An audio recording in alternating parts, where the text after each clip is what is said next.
m'appelle Ibrahim Barouane, je suis anthropologue et je suis aussi comédien, je fais du théâtre et je travaille sur les institutions comme vous venez de le dire, coutumières, religieuses, politiques sur la côte est-africaine et plus particulièrement les Comores et surtout en Grande Comore. Je suis à Paris depuis 1997 et j'essaye de mettre en exergue mon approche analytique sur ces différentes problématiques concernant la société comorienne.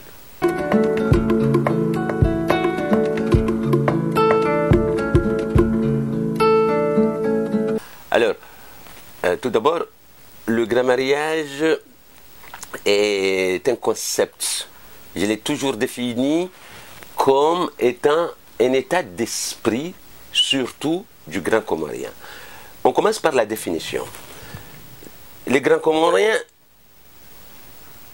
ils appellent le grand mariage le adda. Le mot est arabe. Kamal adda, comme la accoutumée. Adda na mila. Mila aussi est arabe, qui veut dire tradition. Donc, ce n'est pas un mot comorien qui définit un concept fondamental, surtout chez les grands comoriens. L'origine même du Inde, pour comprendre très bien cette définition, vient de la structure même, de l'organisation même de cette société, beaucoup plus hiérarchisée. On a trois périodes en Grande Comore de mode de peuplement. On a la période des Mafé, ce qu'on appelle les Maferembwe. Les Maferembwe qui viennent de la côte est-africaine et d'autres points de l'Afrique. Il y a aussi les Mabéja et les Wafawome. Voilà trois formes d'organisation sociale, aussi politique, qui ont structuré la pensée comorienne. Le grand mariage, ce qu'on appelle le chéo. Le chéo, c'est-à-dire l'honneur, est fondamental chez les grands comoriens. On fait le grand mariage pour atteindre cet objectif qui est celui de l'honneur. Le grand mariage est un phénomène qui structure la pensée du grand comorien et qui consiste à célébrer le mariage. Soit le grand comorien célèbre ce mariage, donc là il avait déjà une femme et il donne une ampleur au mariage pour montrer que voilà, il fait partie d'une classe élevée, ce qu'ils appellent le Wandwazima, les hommes accomplis. Voilà en gros le grand mariage. Il n'y a pas une date précise de l'avènement de cet esprit du grand mariage. Alors, nous avons un mode de peuplement qui s'articule sur trois grandes périodes. Nous avons la période des Maferembwe. Les Maferembwe, c'est une organisation très hiérarchisée. Le fait, l'aîné et le chef du groupe, de l'ensemble de la famille. Nous avons en deuxième position, la deuxième période, les Mabéja. Les Mabéja, c'est une transformation, ce qui est tout à fait normal, de la société des Mafé. Et les Mabéja, c'était des nobles, des féodaux, et qui passaient leur temps à s'enorgueillir. Donc, le Béja, il y a une splendeur et une grandeur chez eux, et il y a l'avènement des sultans, ce qu'on appelle la période du Doafaoumé. C'est difficile de faire une datation sur ces trois périodes, parce qu'il n'y a pas des écrits qui sont précis là-dessus, mais on sait que voilà, ces trois modes d'organisation ont existé en ce qui concerne les Comores avant l'avènement de la colonisation.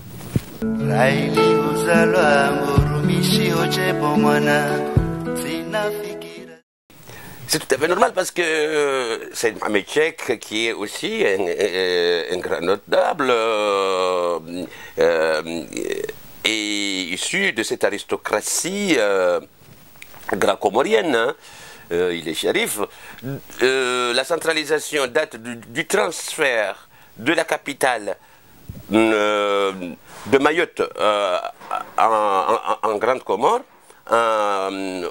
au milieu des années 60.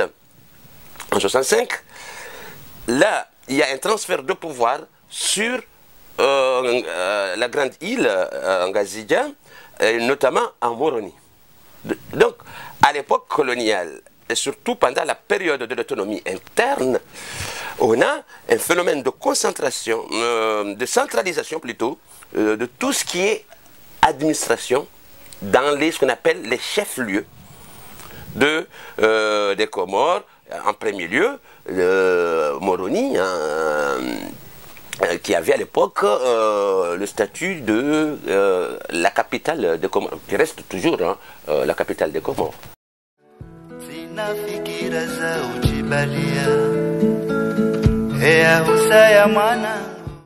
On a deux ou trois observations à faire concernant le grand mariage. Il y a le grand mariage avant l'avènement même du bankanga, de l'argent. Le grand mariage était à nature, vu que les échanges entre les gens qui vivaient ensemble, les Comoriens, étaient basés sur le troc. Donc le grand mariage, c'était un phénomène qui était fondé sur la nature. Les échanges, le don et les contre-dons, parce que ça a toujours existé, étaient fondés sur des choses en nature. La deuxième observation, après l'avènement de l'argent, le bankanga, là nous sommes en période coloniale, on assiste à un phénomène de ce système coutumier, hein, fondé sur des prestations sociales, hein, à une monétarisation. Hein, monétarisation de ce phénomène. Hein. Il y a la monnaie et un autre aspect qui est nouveau, qui apparaît, c'est la surenchère financière. Parce que l'objectif du grand mariage, c'est quoi? C'est de se montrer, c'est le paraître, c'est de se montrer devant les autres.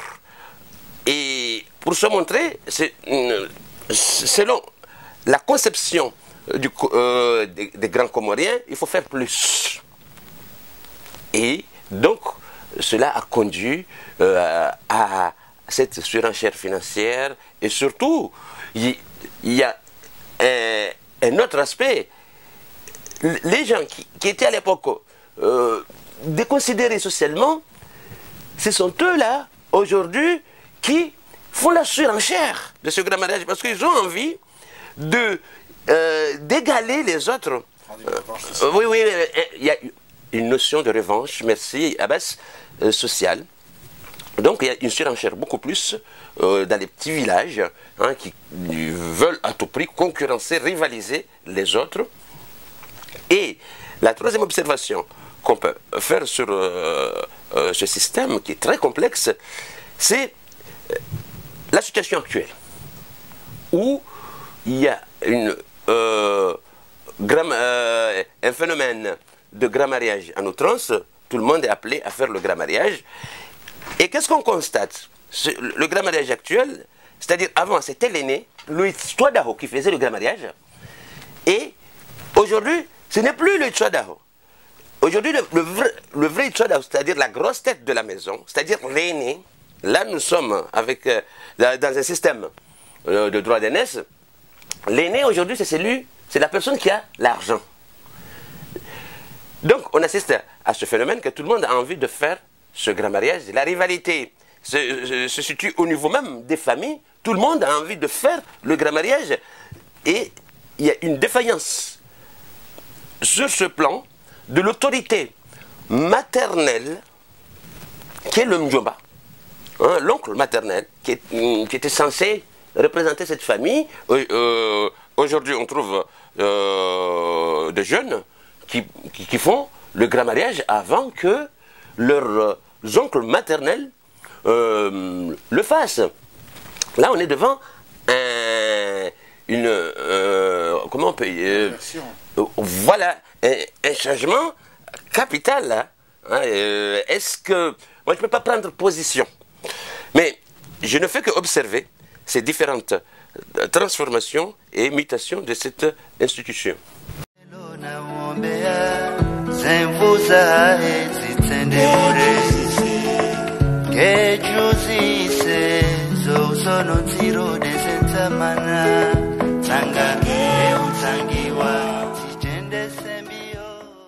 Un phénomène que moi j'appelle de la musérengologie, qui consiste à se montrer à tout prix.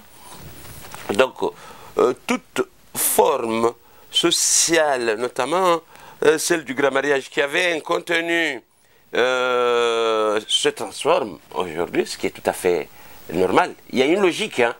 C'est-à-dire le mode d'évolution n'épargne pas les grands Comoriens. On assiste à des transformations et à des mutations qui sont profondes de cette société. Donc les phénomènes, les systèmes, les concepts coutumiers et autres sont confrontés à ce genre de situation. On assiste donc à une course contre la montre pour l'honneur.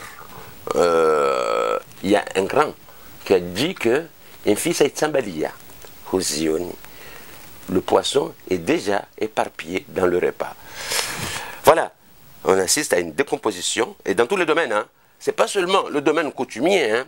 Dans le domaine politique, hein, on voit la décomposition de la classe politique, hein, on voit la décomposition de la classe religieuse. Donc, les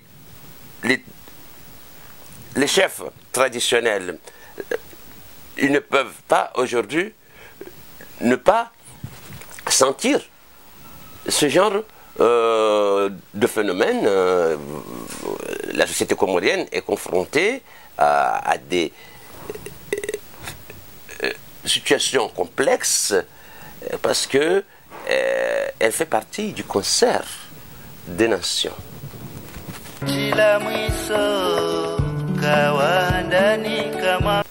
Le Adda, le grand mariage, pose un vrai problème sur un point fondamental, qui est celui de la surenchère financière qui détruit l'individu qui n'a rien. Tout le monde dit qu'il s'agit là de l'honneur. Mais l'honneur ne fait pas manger. L'honneur ne crée pas d'emploi. L'honneur ne forme pas. Est-ce que aujourd'hui les grands Comoriens investissent sur un phénomène abstrait qui consiste à les ruiner? Parce que c'est vraiment une ruine. Hein? Il y a un autre phénomène qui est maléfique, hein, du grand mariage. Il y a la pression aussi sociale qui asphyxie l'individu. On a toujours dit que le grand mariage, c'est un phénomène individuel. Ça n'a jamais été individuel. C'est un phénomène qui concerne la grande famille, qui concerne le village, qui concerne la région, qui concerne... Donc l'individu se trouve coincé. On l'amène à se suicider. Et le suicide est collectif.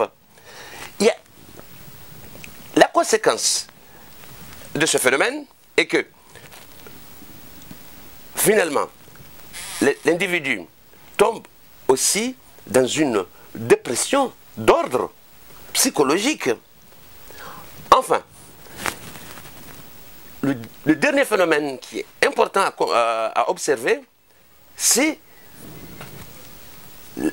la faillite même du tissu familial. On remarque, on observe de près aujourd'hui que les familles traversent des difficultés, traversent des problèmes énormes, et se divisent sur ce point, qui est le grand mariage. Parce que les dons et les contre-dons, il y a ceux qui peuvent être à la hauteur. Et ceux qui ne peuvent pas, il y a ceux qui ne peuvent même pas rembourser les dettes. Donc,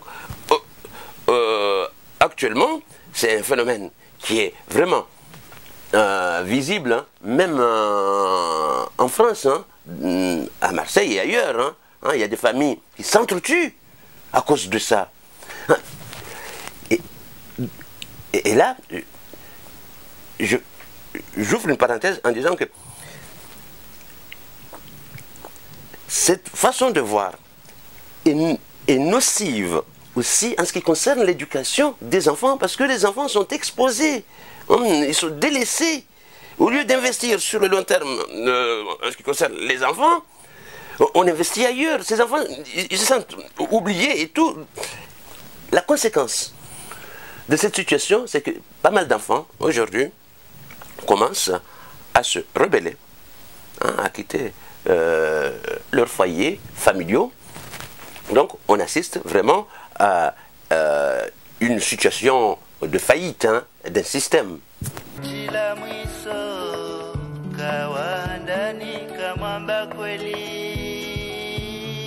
Je ne sais pas, parce que c'est un état d'esprit. Hein. Je suis de ceux qui pensent que c'est un phénomène qui va faire son temps, parce que réformer le grand mariage, il y a des économistes qui ont développé cet aspect, peut-être ça peut être utile. Mais là où je ne suis pas d'accord avec les réformistes, c'est que finalement, au lieu de l'interdire tout simplement parce qu'il ruine l'individu, on demande à ce que l'individu qui est ruiné participe au développement, mais ne peut pas participer au développement.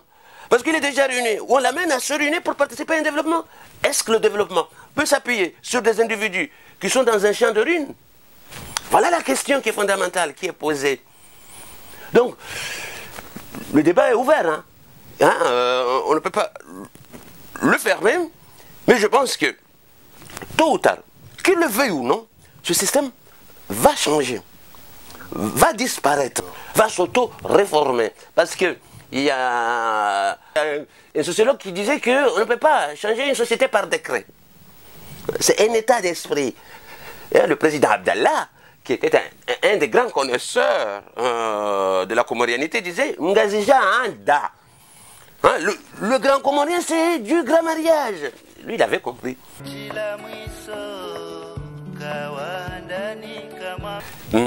Le concept notable intellectuel, le grand mariage, c'est un phénomène de complexe, hein, fondé sur une notion de complexe. Un notable, il accède à ce rang de notabilité pour qu'il soit considéré socialement, voilà, et on dit qu'il est Emrom Zema.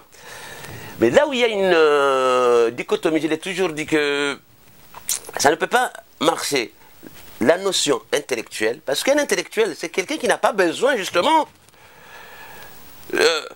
de concepts abstraits pour se faire montrer ou faire prévaloir son savoir-faire.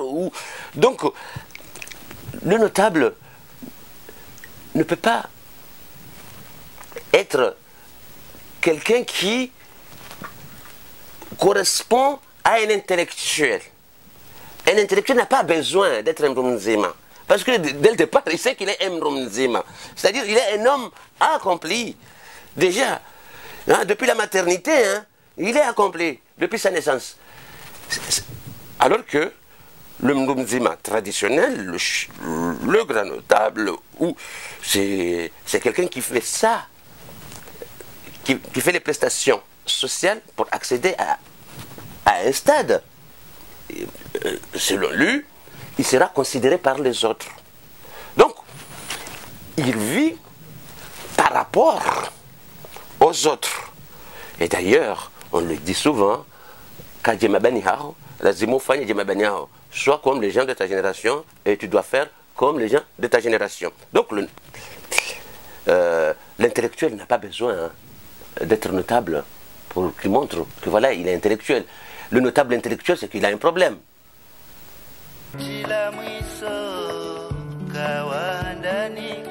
Ah oui, c'est-à-dire que c'est une approche sincère, analytique, qui consiste à montrer la dimension cruelle d'une société de façade. comme la société grand-comorienne. Donc, elle est critique parce qu'elle mérite d'être critiquée. On ne peut pas rester sur l'approche descriptive. Parce que le danger de l'approche descriptive fait que on n'arrive pas à comprendre le système en profondeur. Tout système représente, pas seulement le grammariage, représente des points positifs et des points négatifs. Donc, pour pouvoir disséquer, dissocier les éléments de Waswahili, ils disent Pilipilimbali, Bizarimbali. Le piment et les autres épices doivent être séparés. Nous, tu as cité Chef El-Badawi, cette démarche ne vise personne. Non? Parce qu'on a tendance à comprendre que dès que tu commences à critiquer le système, là, tu es banni, alors que personne ne s'appelle grammariage, personne ne s'appelle Ada.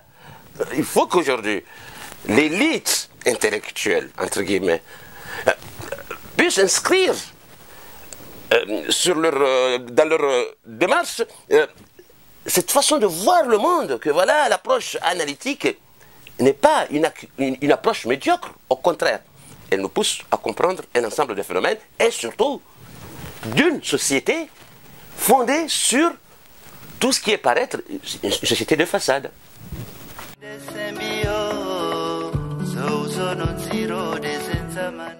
La façon d'enseigner aujourd'hui biaise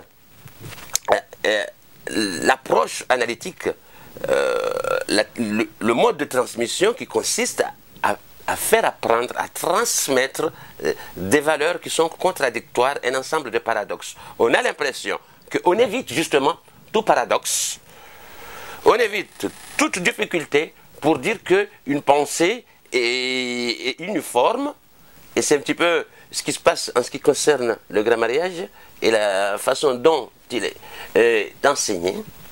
On enseigne aux étudiants des choses qui sont merveilleuses, c'est une approche sur les poupées, la splendeur, donc des choses qui sont contradictoires, qui sont opposées à la démarche analytique. Moi je pense que c'est une approche qui est mauvaise, parce qu'il faut enseigner les étudiants ou les élèves ou nos enfants une approche qui est fondée sur la vérité. La vérité. Et il y a une difficulté, parce qu'on confond souvent dans cet enseignement vérité et réalité. Les réalités d'un pays peuvent changer. Les réalités ne forment pas une vérité. La vérité est universelle. Soit le grammariage est chaotique, il ruine l'individu, ce qui est une vérité, soit, mais on ne va pas dire ça c'est une réalité pour justifier le fossé qui existe ou le champ de runes.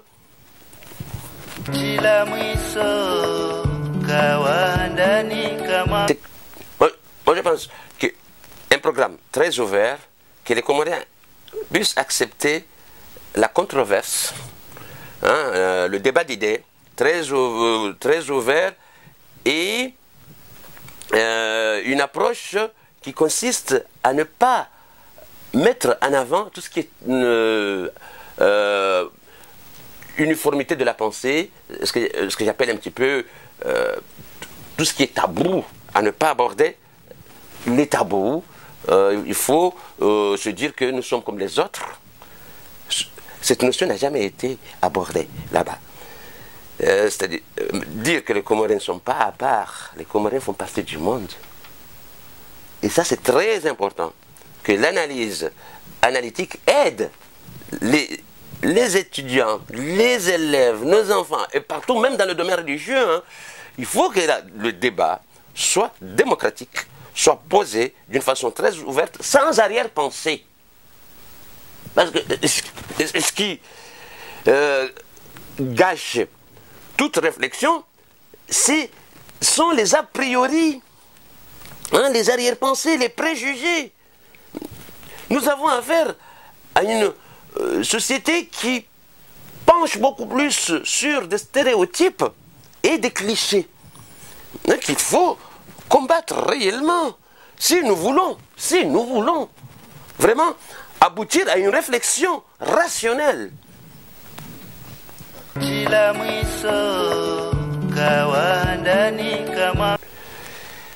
C'est un phénomène intéressant, mon cher frère Saïd Abbas, parce qu'on l'avait déjà commencé dans notre entretien précédent. Je pense que ce n'est pas une histoire qui date d'aujourd'hui. Ça a toujours été ça. C'est-à-dire qu'il y a un transfert des pratiques. Les Comoriens qui voyagent, qui s'installent ailleurs, à Zanzibar, à La Réunion, ils ont transporté leurs pratiques. Mais aujourd'hui, le phénomène est intéressant parce qu'il s'agit de la France. Avant, il n'y avait pas tout ça. Hein. Moi, j'avais déjà amorcé une réflexion en disant que les gens qui prennent cette philosophie qui la défendent, hein, la philosophie de l'honneur, ils sont majoritaires ici, en France. Donc, ils imposent leur façon de voir. Et parmi ces choses-là, il y a cet honneur, l'honneur, le chéo.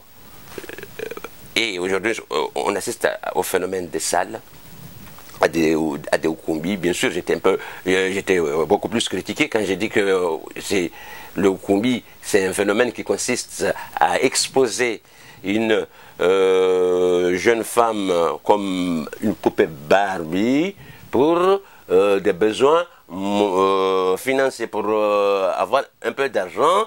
Le phénomène est très intéressant parce qu'il y a plusieurs Nukumbi. Hein. Il y a ce que j'appelle le grand mariage en miniature, hein, pas en grand format, mais qui a été transposé par les Comoriens ici. C'est là où le phénomène est intéressant. Plus un phénomène est transposé, plus ce phénomène change de fond et de forme. C'est un petit peu le cas du grand mariage chez les grands Comoriens en France. Et un dernier point qui est très important sur ce sujet, c'est que finalement, là on assiste aussi à une faillite de ce système ici, parce que les gens commencent à se battre, hein, ça commence à dégénérer, hein, parce qu'il s'agit là beaucoup plus d'une question de sous, hein, de l'argent. Donc, c'est un phénomène qui est fondé sur la surenchère financière. On remarque finalement qu'il y a une concurrence entre la personne qui a pris une grande salle, cela est considéré comme quelqu'un qui va faire un grand mariage, et l'autre qui a pris une petite salle qui montre un petit peu que voilà, son grand mariage en miniature sera petit. Il y a cet même esprit, hein, de l'honneur, plus l'individu s'endette pour faire des choses pharaoniques, plus dans sa tête pense qu'il est grand. Et le phénomène fait ravage aujourd'hui en France. Tu as cité le cas de Marseille, de Paris et d'autres. On voit, hein, que les familles se disputent. On voit que le tissu familial est en train de se briser, hein, parce qu'il y a des problèmes de mitsango, les problèmes de tontine, hein, pour financer cette entreprise qui ruine l'individu. Donc les grands Comoriens de France n'ont pas échappé au fléau, hein, à cette maladie, hein, qui est vraiment nocive pour eux. Hein.